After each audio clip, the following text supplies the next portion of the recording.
comes to powertrain options for the new Range Rover Sport, there's a lot to choose from.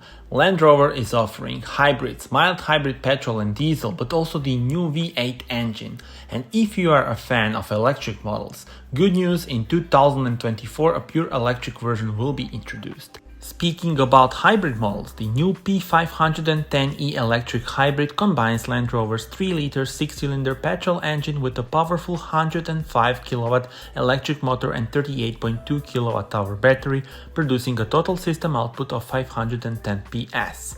It is capable of accelerating from 0 to 100 in just 5.4 seconds and offers an all-electric driving range of up to 113 kilometers and expected real-world range of 88 kilometers, enough for most owners to complete up to 75% of their journeys on electric power.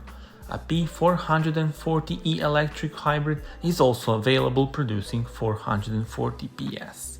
The new flagship V8 twin-turbo produces 530 PS, and that means the acceleration from 0 to 100 only takes 4.5 seconds.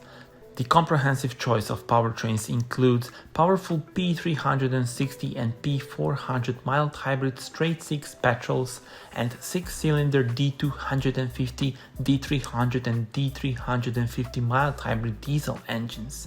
Tell me in the comments what would be your choice.